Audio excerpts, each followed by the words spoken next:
7:42, good morning. This is Breakfast with Stephen and Ellie. Let's have a look at today's papers, shall we? And the Observer leads with Sunak and Starmer are warned.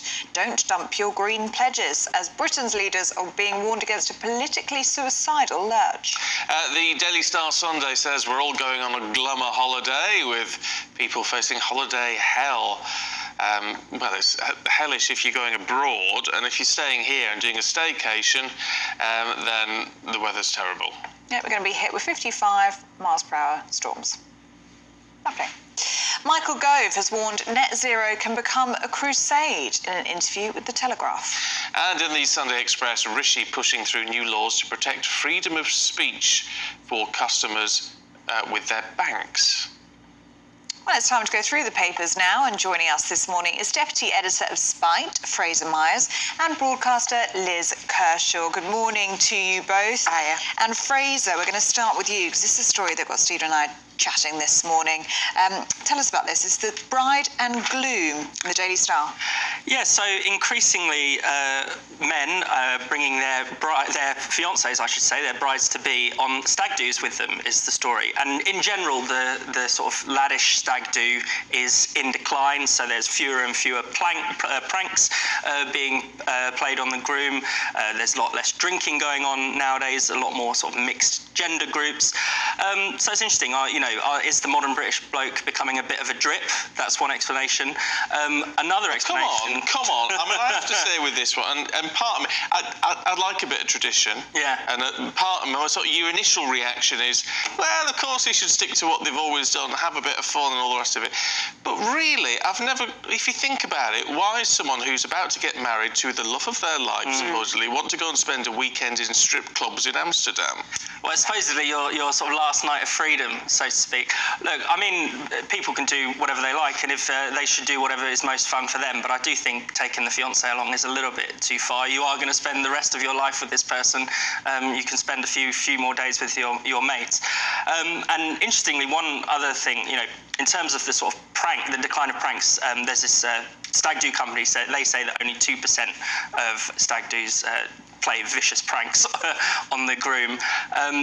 Part of that is probably to do with the rise of mobile phones and everything being filmed, and you can't actually keep your last nights of freedom secret anymore in the way. Why would you want to? Well, people would get upset. It makes me highly suspicious, actually. What do you make of it? Well, I think it's a bit old-fashioned, the idea of the stag do and the hen do.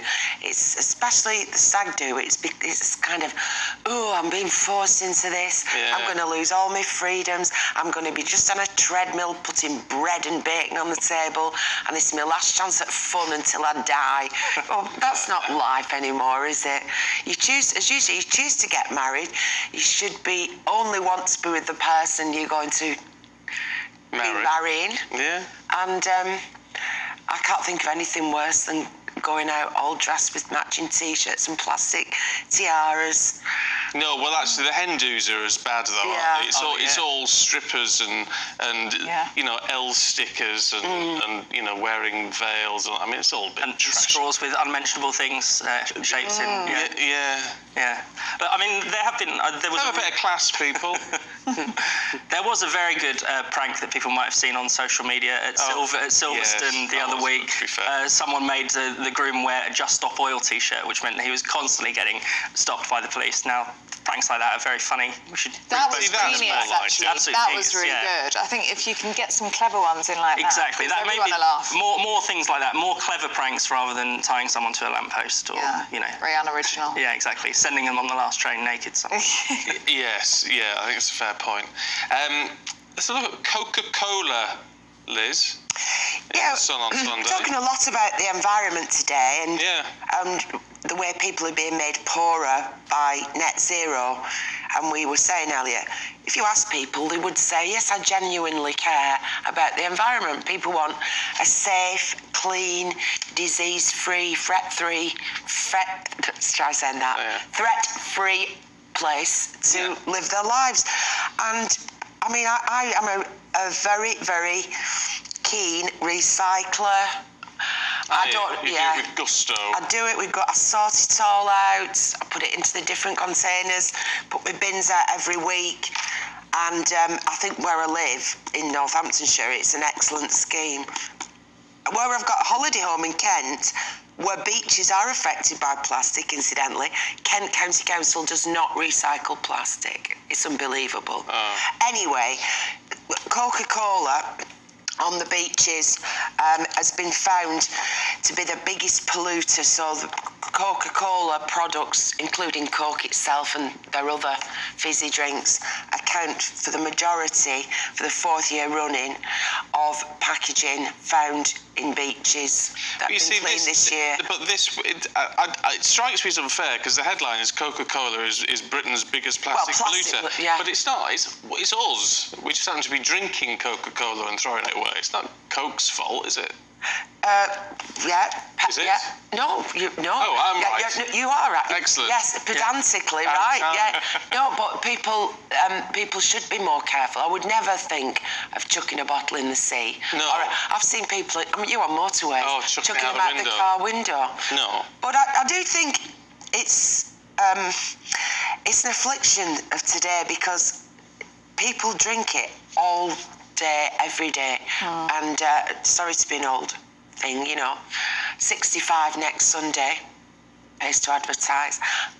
But we got a bottle of pop as a real treat. Yeah. And my grandma and granddad had a pub, so it was there all on the shelves. But occasionally we'd be able to sit outside on a bench in the sun and have a bottle of pop and a bag of crisps.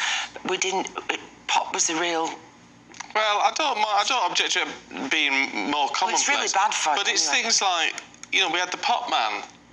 Yeah, came round with his Pop Man big came bottles. around with his van. Yeah. Well, look at her face. Like a milk van. And he had big demi-johns, weren't they, with the big big glass bottles with a ringlet and a stopper in, or you could buy smaller bottles. And then you rinsed them out. And when he gave them came back. round the next Monday, he gave the bottles back. Old glass bottles. Marsh's Sass we used to get like that. Yeah. Well, it might have to go back to that then. But you see, listen, that way you don't get any pollution. No. But simple. but also when you wanted to drink, if you were out and you wanted to drink, you went into a cafe and you sat there, and your mum and dad had a cup of tea or coffee, if you were dead sophisticated, and you might get a glass of milk. Or do you remember the orange things with the plastic orange balls going round with orange cordial on the counter? No. Anyway, you did not walk round with a drink in your hand. No. It was considered extremely rude to eat or drink in the street. I'm convinced that Coke tastes better from a glass bottle. Now, I have no idea whether that's true, whether that's just my imagination. It's your imagination. Yeah. There was a rumour. But it is so much more expensive. That's the problem. Plastic is cheap. Plastic is very useful. So it seems. Yeah. Well, that's why it's going to still be used for a long time to come. Now it's too expensive. Let's have I don't buy the Beano either. Probably just as well looking at the Sunday Times, Fraser. Yeah, so the Beano is going to redraw the Bash Street Kids. It's a similar process to what happened with all of Roald Dahl's books. It's the same consultancy that it decided what was supposedly offensive in those books, has come up with a whole host of new kind of characters. So who's out? Well, so no one's out, but they have changed some of the names of people. So Fatty and Spotty have now become Freddy and Scotty to avoid discriminating against fat kids and kids with acne. And they have some new characters. One of them is called, what's her name? Sorry. Mandy, and she's a nervous girl. She's got anxiety, and they use this character to talk about mental health issues. That sounds fun. Yeah, exactly. This is not exactly. One of the great things about, I don't know, whether it's Roald Dahl or Beano or whatever, is that actually there's a bit of edge to it. Dennis the Menace is a menace. He's not like a nice, polite child where nothing Presumably happens. they can't call it Bash Street Kids now. No. They have to call it Gentle Thump Street. Yeah, they get people getting, and even like, so the teachers and all the adults used to be mean and used to cause problems for the children. Now they're all going to be caring and nice. So There's so always it's not just biz. that There's always biz. That's true, but that's for adults, isn't it? But we're just completely sanitizing literature, especially children's literature, children's comic books, and it's really sad. Children are not being shown the sort of dark side of life, the which is reality. This is a But weird. also, you want it's healthy, isn't it, to have this, because it's make believe, and the idea that the teachers are all wicked and the parents are all wicked, and But do you know what? Do you know what annoys me is advice from the dial censor. I mean, who's actually asking for this? It's not the kids. Well, it's the people in charge. It's the sort of creative directors. They think that things need to change. So they've gone to this consultancy called Inclusive Minds, and now each of the characters goes in front of a focus group. A panel of experts gets to decide is the character offensive or not. W1A, isn't it? It's just absurd. And the guy, Mike Sterling, the creative director, has been saying, he's proud to be woke. There's nothing wrong with being woke. It's all about awareness and being awake to things. So it's, the people in charge, unfortunately, have decided that this needs to be sanitised, that they want to send an inclusive message, when really you'd think this is actually just about entertaining people. I mean, I can get rid of the whole, fatty and spotty. Okay, fair enough, I get that. I wouldn't object to that necessarily.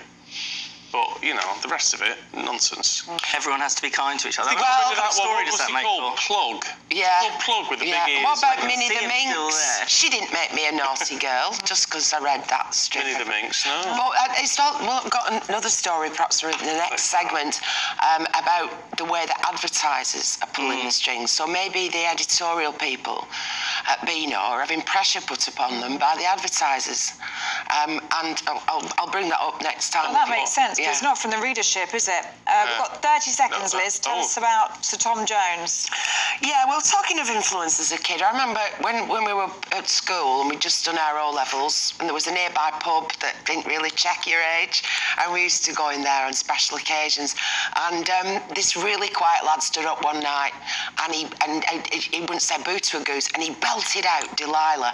And he's been happily married to his girlfriend from school for 40-odd years now. Delilah being a story of everyday domestic violence, as is Maria, Tony Christie.